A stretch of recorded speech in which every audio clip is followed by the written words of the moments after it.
नमस्कार दोस्तों, अमृता एक बार फिर से आप सबके सामने हाजिर हूँ। आज हम एक नई किताब पढ़ने वाले हैं, हिंदी की, जो है लोक भारती।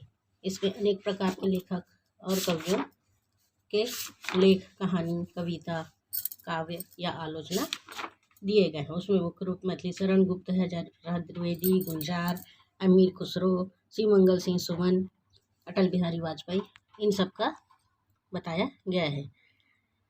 इन्होंने जो लिखा है उसके बारे में हम पढ़ने समझने वाले हैं। आशा है आप सब लोगों को भी समझ में आएगा। तो आइए आज शुरू करते हैं। पाठ 1, चांदनी रात। चांदनी रात किसके द्वारा लिखी गई है? मैथिली शरण गुप्त के द्वारा लिखी गई है। इनका जन्म 3 अगस्त 1968 झांसी उत्तर प्रदेश में हुआ है। मृत्यु 12 दिसंबर 1964 में हुआ है। इनकी प्रमुख कृतियाँ हैं साकेत महाकाव्य है, साकेत एक महाकाव्य है, यशोधरा, जयद्रथवध, पंचवटी, भारत भारती, ये क्या है? खंड काव्य है, रंग में भंग, राजा प्रजा नाटक है। और इसके लिखे हुए कविता हम अभी पढ़ने वाले हैं। आशा है आप सब लोगों को पसंद आएगा। तो आइए देखते हैं। पहला क्या है ये? चारू चंद्र की चंचल किरणें खेल रही है जलथल में, स्वच्छ चांदनी सी बिछी हुई है अवनी और अंबर तल में। इसमें क्या बोल रहे हैं? चारू चंद्र की चंचल किरणें, चंद्र की जो चंचल किरणें हैं आकाश में क्या कर रही है? खेल रही है। बिछी हुई चांदनी जो है कैसा प्रतीत हो रही है? जैसे जल और थल के बीच वह खेल रही है। चंचल किरणें जो बिखरी हुई है वह बीच में खेलती हुई प्रतीत हो रही है। ऐसा लगता है वैसे वह जमीन और आकाश के बीच खेल रही हो। चंद्रमा का निर्मल प्रकाश, चंद्रमा का जो निर्मल प्रकाश है, स्वच्छ चांदनी, स्वच्छ अर्थात निर्मल चांदनी प्रकाश बिछी हुई है अवनी और अंबर में। उसको देख के ऐसा लग रहा है कि चंद्रमा के जो निर्मल प्रकाश है वह अवनी, धरती और अंबर तल में बिछा हुआ प्रतीत हो रहा है। अगला है, पुलक प्रकट करती है धरती हरित तृणों में नोकों से, मानो झूम रहे हैं तरु भी मंद पवन के झोंकों से। ये हमारा दूसरा कविता है। इसका क्या है देख लेते हैं। इस अवसर पर क्या बोल रहे हैं कवि? इस अवसर पर पृथ्वी अत्यंत प्रसन्न लग रही है। पृथ्वी पर उगी हुई हरी हरी घास नोकों से प्रकट कर रही है। हम देखते हैं जो हरी हरी घास उगी रहती है उसके ऊपर वाले हिस्से में अगर हाथ डालो तो वह क्या कैसी प्रतीत होती है? नोक सी प्रतीत होती है। वैसे ही यहाँ पर बोल रहे हैं, पुलक प्रकट करती धरती हरी तृणों की नोकों से।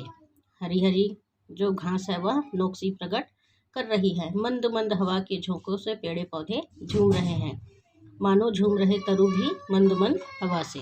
धीरे धीरे जो हवा चल रही है उसमें पेड़ पौधे झूम रहे हैं, जैसे वे भी अपनी खुशी प्रकट कर रहे हैं। जब वो झूम रहे हैं, लहरा रहे हैं, तो उनसे ऐसा प्रतीत होता है जैसे कि वे बहुत खुश हैं और अपनी खुशी प्रकट कर रहे हैं। इसके बाद तीसरा कविता है, क्या ही स्वच्छ चांदनी है यह, है क्या ही निस्तब्ध निशा, है स्वच्छंद समुद्र गंध वह, निरानंद है कौन दिशा। उसके बाद तीसरा है, क्या है चांदनी यह। कवि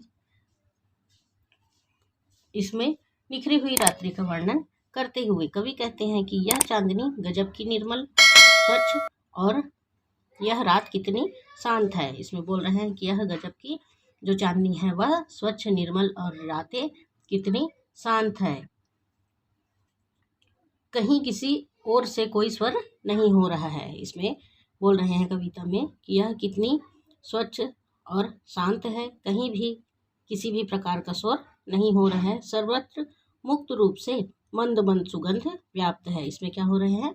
हर तरफ से मंद मंद अर्थात धीमी धीमी सुगंध प्राप्त है। कोई भी दिशा ऐसी नहीं जिस आनंद का माहौल ना हो। हम चारों दिशाएं में घूम कर देख लेते हैं, कोई भी दिशा ऐसी नहीं है जिसमें आनंद का माहौल ना हो, अर्थात सभी जगह सर्वत्र आनंद ही आनंद है। अगला है, बंद नहीं अब भी चलते हैं नियति नटी के कार्यकलाप, पर कितने एकांत भाव से, कितने शांत और चुपचाप। इसमें कवि जो है कह रहे हैं, बंद नहीं अब भी चलते हैं, बंद नहीं हुआ है, अभी भी चल रहे हैं। किसके कार्य?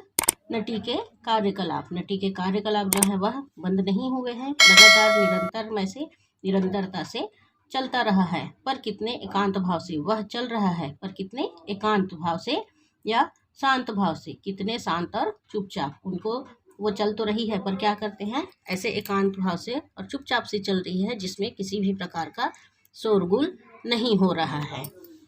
तो हमारे ये चांदनी राग के 4 कविता जो हैं आज हमने पढ़ा और उसके अर्थ समझे। आशा है सब लोगों को समझ में आया होगा। अगले के जो 4 कविता रह गए हैं उसको हम अगले वीडियो में पढ़ने और समझने का प्रयास करेंगे। आशा है आप सब लोगों को समझ में आ गया होगा। आज के लिए इतना ही। धन्यवाद। जय हिंद।